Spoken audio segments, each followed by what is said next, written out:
Tighebo here, and we're back once again with more Five Nights at Harry's. Or Five Nights with Harry, sorry. First things first, we're in a different location to where we normally are. I chose this place because this is coming out in December, and it's Christmas. So, yeah. That's why we're here in this, cabin area, winter area, because it had Christmassy vibes, and it's got a Christmas tree. So, yeah. We're here, reading Five Nights with Harry's here. So, anyway, last time we left off, chapter 10, we were introduced to new characters, and, we celebrated Harry's birthday, and we finished the chapter on a cliffhanger almost, with the manager hearing his sister screaming because she was about to wipe Harry's memories.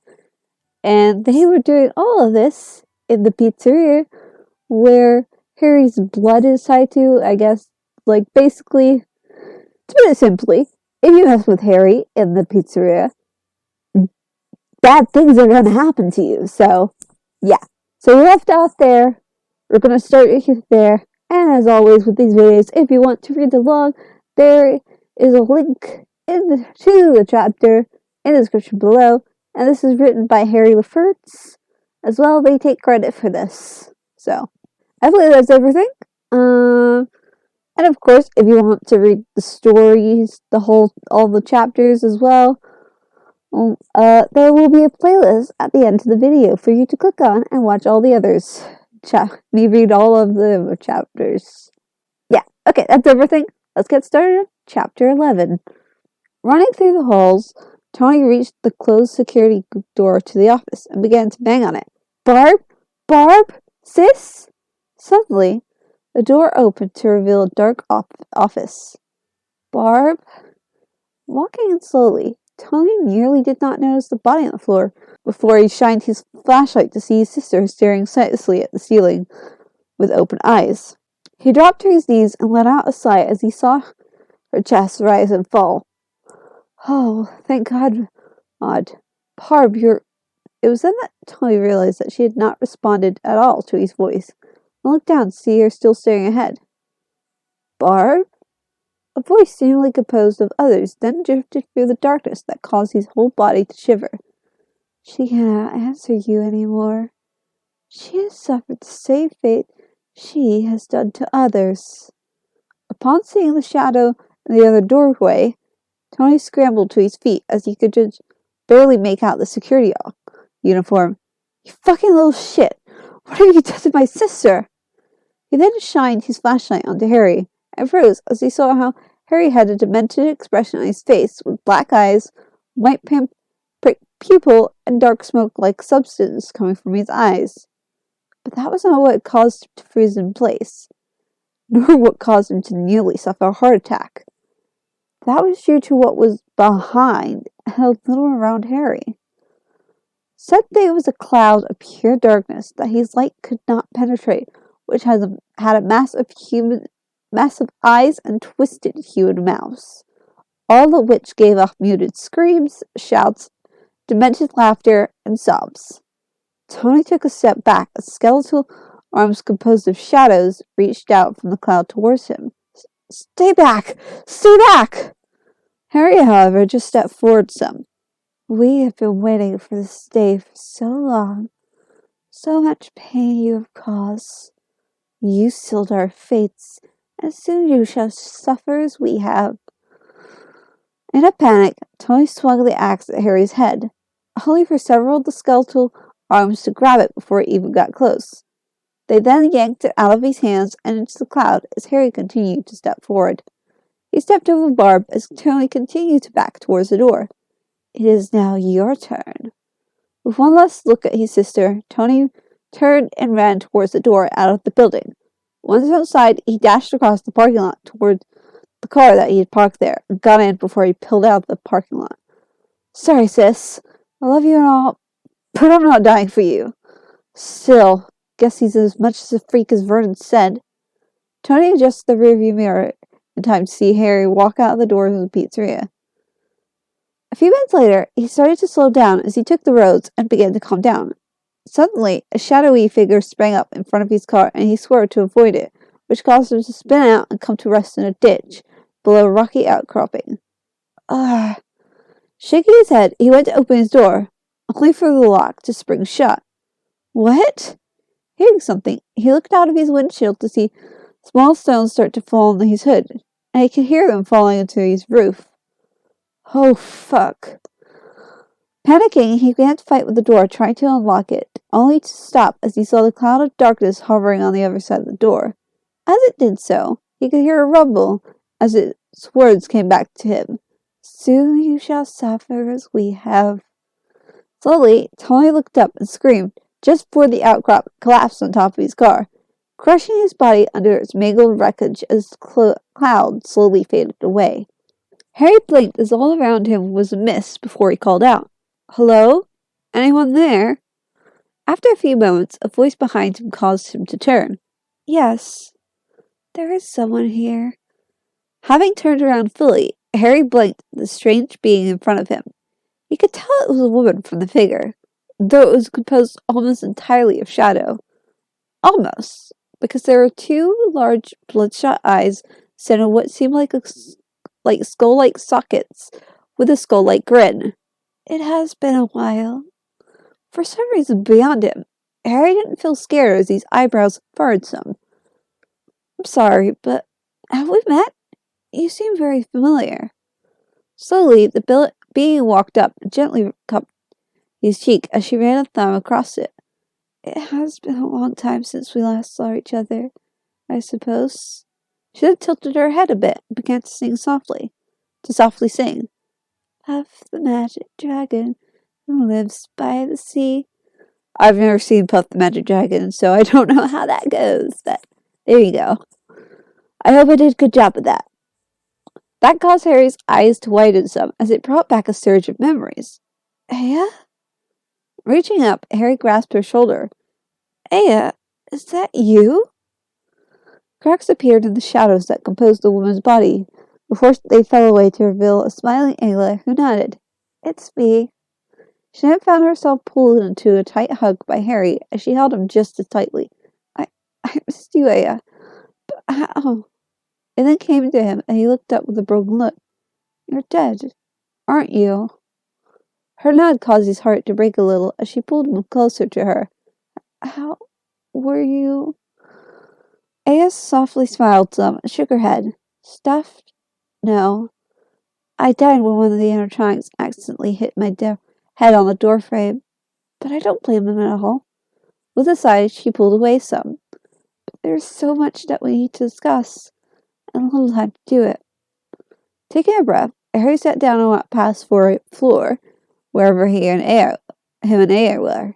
So, you're dead, and want to talk with me. Slowly, Aya moved before she was also sitting down across from him, and she nodded with a smile. Yes, Harry.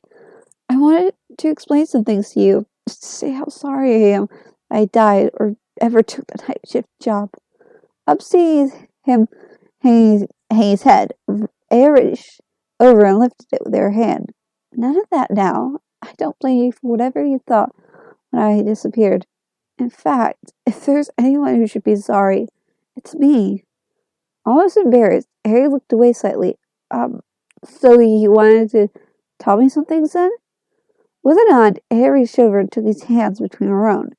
Harry, firstly, I wish to say that I'm so proud of what you've done.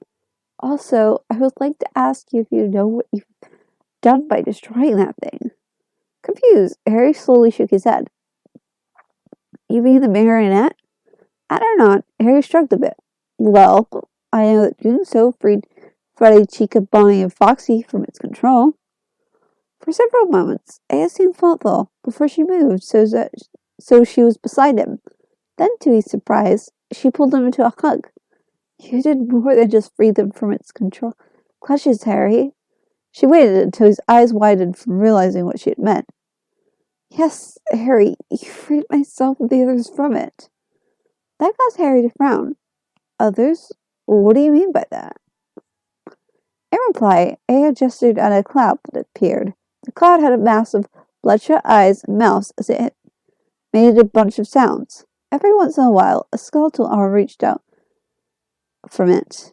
What is that? Strangely, Harry felt no need to panic. Yet, before his eyes, a blue light separated from the mass and drifted upwards as it became a balloon and disappeared in the mist above. That, Harry, is what had become of the other night guards killed here by having been stuffed in the suits. Her eyes became saddened while Harry widened at the revelation. The marionette bound their souls when he had them. However, they eventually broke while trapped in the suits. So then he would place them with a new one, shoving the old soul out of which, being still trapped, would drift through the pizzeria full of anger, hate, sadness, and such. I was lucky not to meet the same fate. Harry only stared before his voice came out in almost a whisper. Those are the other guards. At her nod, he licked his dry lips. I know they broke, but what? As she frowned, Aya sighed. What happened to them? Humming, she tilted her head. Due to what happened to them, they, for lack of a better description, have merged into a sort of collective entity, though it is getting better. At Harry's obvious confusion, Aya smiled. That object you saw leave was one of their souls now moving on. It will happen slowly, but they will all move on given time. With a frown, Harry gave her an odd look. You said all of them, but not you. Does that mean... Her eyes twinkled as she pulled him in close. I will not leave you again, Harry. I shall only leave once you are moving on as well. So should you become used to me. So you should become used to me. A pungent odor hit Harry and caused him to jerk away from the smelling salts. Ugh. For a moment, he held his head in his hands as his head pounded. My head is pounding. There was a cup filled with water held in front of him, and he looked up to see a worried Michelle with it in her hands. Here, this should help some. Just drink it slowly. Once he drank it, Michelle placed a hand on his shoulder. What happened, Harry? Trying to blink away the pain, Harry frowned. First, what are you doing here? Michelle had a glare on her face at how he had avoided the question before she pointed at the animatronics. Those guys knew my number and gave me a call as soon as they could move. She bit her lip before she spilled the next bit. They told me that the manager had attacked you with his sister, and that he had planned on destroying them, but that when she had been taking care of you, she screamed and he took off. So I asked again, what happened? With a sigh, Harry rubbed his face as he explained through the pounding headache he had. Just when I had entered, there was this feeling that I was not alone, so I decided to check it out since I was supposed to do a patrol anyway. But I found nothing out of the ordinary till I got to the party room. That was when I felt a hand press something against my face. Suddenly, a growl caught his attention, and he looked up into the face of the furious Freddy. It was Tony and his sister. They knocked you out and dragged you back to the office. After that, he came back with an axe, stating that he was going to make sure that all and any possible evidence was no longer around, including us. We were unable to do anything but watch, but then the lights flickered, and we could hear the security doors slam shut from here. Then there was a scream, and he ran out. As he helped Harry up, Foxy glared at the surroundings. If I see that scallywag again, I'm going to call him. Arrgh. When Harry patted his arm, he looked down to see Harry with a slightly disturbed look on his face. Honestly, we're not going to see either of them ever again. The frown on Michelle's face deepened as she looked him up. What do you mean by that now? His answer, though, caused her to freeze. Maybe because they're dead now, or as good as. Placing her hand on his shoulder, Chica tilted her head. What do you mean that they're dead? There was no one here at all, but you. Harry, however, seemed to be staring off into the shadows before he answered. No, it only seemed that way. Looking in the same direction Harry was, Mike could only see the deep shadows, though he shivered a bit. Harry, what are you talking about? Having seen the look in his eyes, the rabbit shuddered a bit. You're kind of scaring me. For a few moments, Harry was quiet before he spoke up. Did you ever wonder about the souls of the other night guards, Bonnie? The ones who got stuffed into the costume. He slowly turned towards the now slightly frightened animatronics. How the suits they removed. It was Michelle who put it together and felt a cold sensation travel up her spine. They're still here, aren't they? All the animatronics stiffened at that and began to look around somewhat nervously as Harry nodded. They are. I even talked to one of them. That bit of information caused everyone there to focus on Harry. Her name is Aya. I actually knew her from when I was a kid. He rubbed his face a bit. Apparently the marionette found them here when their bodies were stuffed, though Aya was thankfully already dead. After a while, having awoken as an animatronic, the guard's mind would snap from the sheer wrongness, and the marionette would then place a new soul in the costume and expel the old one. Of course, with him around, they were unable to move on.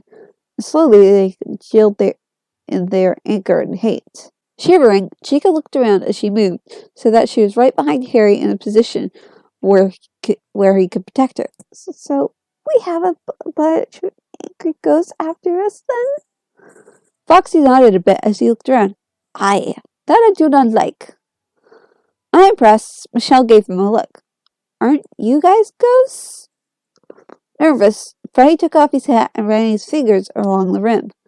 That's rather beside the point, Michelle. That's not what caused them to look back at Harry, who slowly rubbed the side of his aching head. Actually, they have a message for you guys, apparently. They don't blame you, and they know that you are under the control of the marionette. They forgive you, but not the manager or his sister who they blame for their deaths, an issue that they apparently dealt with tonight. That last statement caused a shiver to run down all their spines. Suddenly, Michelle coughed into her fist. Right. Anyways, maybe we should head to the party room so that you could recover some more? He just nodded and got up before he stumbled, only to be caught by Michelle. Whoa there. Careful now. We don't want you to be falling to the floor. Before Harry could say anything, Bonnie walked up and used his arm to support Harry as they walked towards the party room. Just lean on me now, Harry, said Wizard groaned a bit as he held his head. Herlin, I think I now know what a hangover feels like. Ugh. The fox animatronics was fast enough to get the garbage can under his mouth as he began to puke. Worried, Chica rubbed his back gently. There, let it all out. Unseen by Harry, they all looked at each other with similar expressions on their faces. They did make a stop at the bathroom so that Harry could take some water from a bottle and swish it around in his mouth before he spat it out. As he did this, she continued to rub his back. Better now? Gulping, Harry nodded. Yeah, much better. A sigh that escaped him as he hung his head. And here I had some great news for you guys. Freddy just held up a hand. Just wait until we get the party room and someone rose. All the animatronics flinched, and Harry groaned. Aunt Rose is gonna be so pissed. His prediction, of course, was extremely accurate, since as soon as Rose had heard what had happened, she went on the warpath. And if I ever get my paws on those two bloody fucking pieces of waste, they will wish that what had waited for them would be quick. Furthermore, Rose was cut off as Harry groaned and raised his hand. Auntie, could you please stop? It is pounding. You're not helping with the shouting. Almost as if a switch had been thrown, Rose hugged him and gently stroked his head. I'm so sorry, Harry. I forgot about your headache. Sighing in relief, Harry leaned into the touch of the, to him, only member of his family he interacted with worth a damn. That's okay, Aunt Rose. The coolness of her costume helped his headache slowly recede some. Besides, they've been taken care of. Harry ignored the looks that they gave each other. Anyway, I have some good news. With the raised eyebrows, Rose held him close to her. And what news is this now? Opening one eye, Harry smiled at them. As of midnight tomorrow, you're looking at the new owner for Freddy Fazbear's Family Pizzeria. Excited, Chica clapped her hands. Oh, Harry! That's great news! Around her, the other animatronics nodded as Rose hummed. It is great news, actually. I know that you'll be changing some rules very soon, no doubt. Harry yawned some as what had happened to him caught up with him. Yeah, I'll be letting you guys walk around outside, for example, as long as it's within view of the pizzeria and some other things. Though, first order of business will be for Erica to come in and start going through the inventory and using some of those spare parts. Rocking back and forth, Rose smiled some before she kissed Harry on the head as he nodded off. That is all in the future, though. Time for you to rest a bit, mister. With a final yawn, Harry's eyes shut as he fell asleep. After a few minutes, Foxy gently took the keys from him and whispered to the others, I'll be going to inform the others about what happened. They must likely be worried about us not letting them up by now. All Freddy did was nod as he sat down with a sigh before he waved Foxy off. Yeah, that sounds good. Meanwhile, Rose just held Harry close to her as she rocked him back and forth like a baby as she hummed snitches of songs. Walking into the pizzeria, Harry yawned a bit as he shook off the slight wetness on his jacket from the drizzle outside. After he chopped off his stuff, he walked into the party room and smiled at the Fazbear gang. Hey there, you bunch. He noticed their eyes following him as well as what they were trying to ask. Yeah, I'm feeling much better now. Just give me a moment.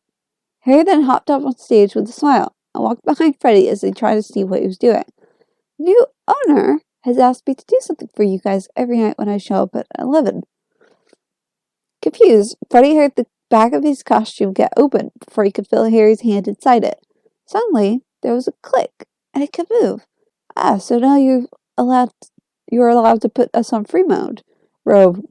It was all that Harry could do but grin as he moved on to Bonnie. Yep, and I don't take you off until the day shift arrives at 7. A thoughtful expression crossed his face as he looked toward the cove. Though I might leave Foxy in free roam as long as he stays in his cove behind the curtains and doesn't make too much noise. With a scoff, Bonnie rolled his eyes as his free roam mode was activated. It spent all his time mooning over that waitress, Susan Bones. That caused Harry to pause for a moment as he was in the process of closing up Bonnie's back hatch. Wait, Susan Bones? Long plaited red hair with brown eyes? Surprise! Bonnie nodded and Harry finished closing the hatch. Huh. AR was thinking that I was the only Hogwarts student here. Might see her before I leave since my shift has been extended. While he began to work on Chica, Bonnie snorted some as he watched Freddy get off the stage. Foxy will probably beg you to introduce him or tell him all about her. As he smiled, Harry flipped Chica's switch to free roam and closed up her back hatch. Suddenly, she twisted round and gave him a hug. Thank you, Harry. I'm glad that you're much better tonight. We were rather scared at what happened last night. The animatronics then turned and gave Bonnie a glare as Harry hopped off the stage. Chica then wagged a finger in his direction. Stop teasing poor Foxy over his crush. Besides, it's cute. 2 minutes later, Foxy was also placed on free roam and bounded out of his cove with a growl. It's not be cute, it's just appreciating a fine lasso. Bonnie grinned and snickered some. And a fine booty as well. And thought, Foxy nodded. Aye, a fine booty indeed. He paused and trailed off as he realized what he had said, which caused Harry to grin along with Freddy, while Bonnie outright laughed. Then Foxy ground leaped on top of the rabbit as the two began to wrestle, which caused Chica to throw up her arms in expiration. Boys! With his eyebrow raised, Harry cleared his throat. You do realize that I'm a boy as well, right? However, Chica just waved it off with a slight blush. You're much more mature than those two dimwits. The two male animatronics stopped what they were doing and turned to Chica with expressions of fake outrage on their faces. Hey! Freddy just shook his head and laughed. Sorry, but I'm agreeing with her. All he got in return was grumbles as a chuckling Harry walked off to open the basement and turn the toys into their free roaming mode. The chime for midnight echoed through the building and Harry heard a honk out front. When he looked out the front door, he noticed Erica there, along with Lisa, Michelle, and Vicky. Harry barely got the door open before he found himself in an embrace with all four, having pulled him into it. Hey! Pulling away, Michelle took a moment to look at him over before she smiled. It's good to see that you're looking better now. To his surprise, she slung an arm over his shoulder as they walked in, neither of the two seeing the amused expressions on the other. So, what are we doing tonight, then? With a slight shrug, Harry stuck his hands in his pockets. Not too much. Basically, we're gonna go through Tony's office and try and check out some stuff there. Mostly things about the business, though we're going to locate the old pizzeria so that we can see if anything was left there in the move. Maybe some animatronics parks or such? Erica attracted their attention as she shifted the knapsack on her back. I'm going to do a quick run through of what is in storage in the basement, just to get some parts for later since I'm bringing the toys home this morning to really get started on them. I should be finished by the time that the pizzeria shuts down for... How long is it? How long ago was it? Having already talked with the others, Harry frowned. About 2 years, max. For what a friend of Remus said, they need to practically tear down this building due to issues since they built it cheaply back in the late 70s. Apparently that will take 6 months at least. Then we also need to look into getting an architect to come in and design the new place. After that comes the building and the inspections. We're doing everything as above the level as possible to give us a little excuse as possible for people bringing up bad press. As she thought it over, Lisa frowned a bit. There's still the bad reputation that the animatronics themselves will be fighting. That caused Harry to grin. Ah, and that is where Erica really comes in. Said young woman blinked. This summer we'll be having the guys walking out and about. Officially, we'll be testing their new and updated systems in the real world. Unofficially, we're going to give them a chance to explore the outside world. It'll have the effect of showing them off as well. Rubbing her chin, Lisa slowly nodded. It could work, though it does need some polishing. Any further talk was interrupted as Chica rushed into view and grabbed Michelle into a bear hug. Shelly! Her smile was slightly pained. Michelle patted Chica on her shoulder. Hello to you, to Chica. When she got out of her bear hug, Michelle smirked as she saw her two friends get a similar treatment before she noticed that Harry had ducked into his office to get a bag. What do you have out there now? All Harry did was give her that slightly lopsided grin she likes to see on his face before he answered. Oh, just a little something that everyone should see. Several months later, after they greeted the other animatronics, Harry set down the bag and pulled out 2 newspapers, one of which he tossed onto the table. Go on, read that one first. With a frown, Freddy picked it up and started to read. It's about a car accident that happened in town. Apparently the guy swerved into a ditch beneath a rock outcropping and it fell on top of him, crushing him to death. Even though his tone was right, they could tell that Harry wasn't insulting them. And there's a name there as well. That caused them all to blink, and Freddy read it again. Wait, Tony was in that car, which means... Harry nodded with a slight relief expression on his face. We won't need to worry about him. Meanwhile, he died being crushed in a mangled mass of sharp metal. A fate not unlike those night guards that he got killed. He then threw the other newspaper onto the table. Not that Barb's fate is much better. Picking it up, Lisa looked through it with a frown, though she was impressed by the moving pictures. According to this, she was found on something called the night bus with her mind completely wiped. No suspects, though. The driver said he picked her up nearby and stated he saw a shadowy figure near her. How bad? As he crossed his arms, Harry shook his head. Her mind is completely gone. Best she's like a newborn without even the instinct to cry. That's how bad her mental state is, and apparently will remain until the day she dies. Having known what she had been about to do to Harry the night before, none of them were particularly sympathetic. After a few moments of reading, Lisa put the paper down and sighed as she leaned against the table. So, now what? The wizard of the group shrugged a bit as he scratched his head. Well, Chica's going to make up some food, with Chelsea helping, while the rest of us work. All that needs to be done is decide who goes where. For a few moments, Erica hummed before she smiled. Well, I really only need 1 or 2 with me to help collect the part I need. And since your job is looking through papers... Slowly, Harry tilted his head in agreement. Okay then, Michelle, Lisa, can you help me, Freddy, Aunt Rose in going through the manager's office. That leaves Vicky, Andrew, Rebecca, and Robbie to help Erica. With a scowl, Foxy turned towards Harry. I wish what I'd be doing, sitting on my tail, I suppose. Chuckling, Harry tapped the tablet. No, you'll be taking my job as a security guard for the night. Someone needs to check the cameras every once in a while, after all. Foxy perked up at that. Really? I'd be the night guard for the night? With a slight grin, Harry nodded, which caused Foxy to rub his jaw.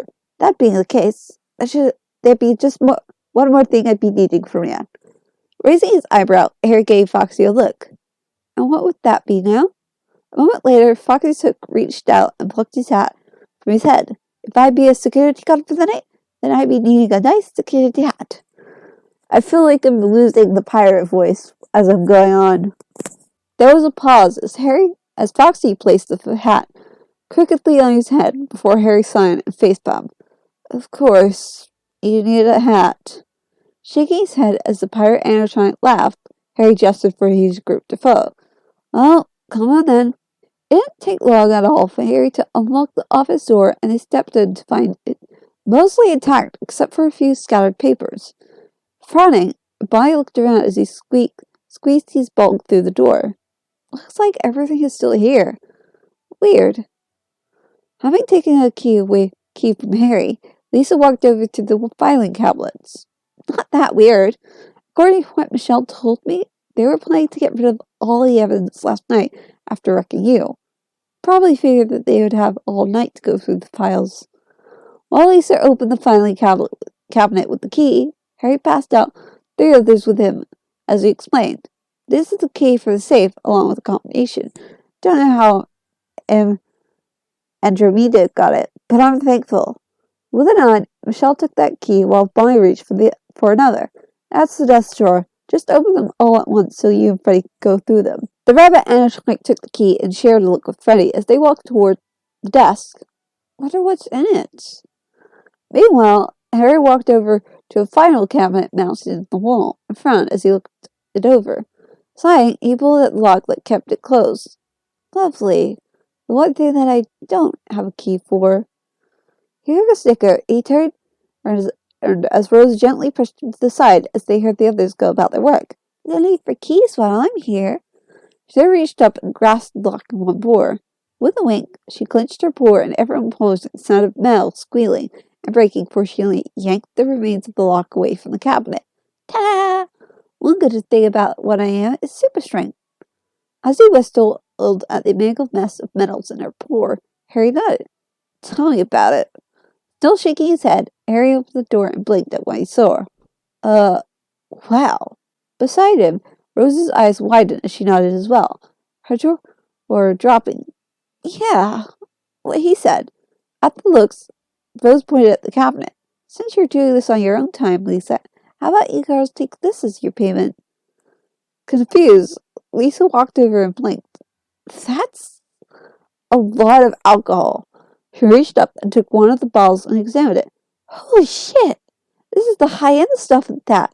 25-year-old scotch. Turning it over, Lisa examined the top. It's still sealed. Thank God. Which means no one is drunk out of it. Her own eyes wide, Michelle abandoned one of the folders she had gotten and walked over with her jaw dropping. Damn, she says. Then turned towards Harry. You're just giving this to us? Harry just nodded. Sure, I'm not going to use it. Searching his face, Michelle suddenly smiled, and to Harry's surprise, gave him a kiss on the cheek. You really know how to make a girl feel special. With a start, Rose raised her finger with none of them having noticed that Bonnie was looking through a magazine along with Freddy. Please flirt with each other somewhere I can't see. Please. As they flushed, Harry and Michelle looked at each other and then blushed deeper before they turned back to Rose, not having seen Foxy poke his head in, and walked over to Bonnie and Foxy. Both Michelle and Harry glared at the smirking Rose and Lisa before they spoke at the same time. We're not like that. Suddenly, a thought occurred to Michelle, and she grew pensive as she looked back at the cabinet. Should we even be taking this? I mean, it doesn't actually belong to us like the paperwork does. Scratching his chin, Harry frowned. Technically, well, It technically does, since, according to the agreement, anything left in this office after midnight, which passed a bit ago, belongs to the new owner, which, well, is me. The 15-year-old then shrugged. I can't take it because I have no doubt that Uncle Bernard would somehow find it. Though, maybe save a few bottles for Remus and Sirius as a gift. Maybe for Andromeda as well. He took another glance before his tone became dry. Not that there won't be enough. Rose then added her 2 cents. And considering what that prick was going to do to my family, I can't find it in me to give it to him. It was then that they heard Chica's voice. Hey guys, pizza will be ready in. Hey, what's that you're looking at? They slowly turned to see Chica looking over Bonnie's shoulders at something he had in his hand. Huh? Despite the growing sense of unease, Harry cleared his throat as he also saw Foxy there, but looking over Freddy's shoulder. Foxy? Chica? What are you two doing here? With a second glance, Foxy turned back to whatever Bunny had. I'd be checking in with you, matey, when I saw Freddy and Bunny looking at yonder magazine. As she raised a wing, Chica didn't take her eyes from it as Bunny turned a page. I was coming to tell you it'll be about 40 minutes for the pizza. And wow, that looks painful. Her own stomach sinking, Michelle took a breath. Buddy, what kind of magazine do you have there? The rabbit looked up and shrugged. Don't know. It has all these people without clothes in it. Bonnie didn't notice how the humans in the room all turned red as he pointed at something. Why would you put that there, do you think? While he scratched his head, Freddy shrugged. Don't know. It looks like she's happy. He then looked at Harry and pointed at the magazine. Hey, Harry, could you tell us if you know what this is? Hopeful, Harry looked towards Michelle, who, only for her to back away with her hands in the air. No way in hell am I getting involved in that. You've known them longer than me. Your problem. Just as Harry was about to say something, Rose ambled over and blinked as she looked over the magazine. Harry, why are they doing that? There were several seconds before Harry hung his head. Oh, bloody fucking hell. The wizard then looked at the alcohol. I might be needing some of that before I even attempt this. Lisa held back laughter as she nodded. Hopefully Erica is having better luck. Yeah, hopefully Erica is. I'm not going to say what was going on there, but yeah. So, if you know, you know. If you don't worry about it. But yeah, I hope you enjoyed chapter 11. That was quite long, as always, with these chapters. Yeah. But, and of course, if you want to keep going, you can. I can't stop you. You can do whatever you want. So, yeah. And if you enjoyed this video, leave a like, be sure to subscribe, and comment down below for if you're enjoying this. And I guess also leave a review, show the author some love. They worked on this. I'm just sharing it, so yeah. But if you have any suggestions for stories I could read in the future, I'd be interested to give them a go. But yeah, I will see you next Friday with a new video.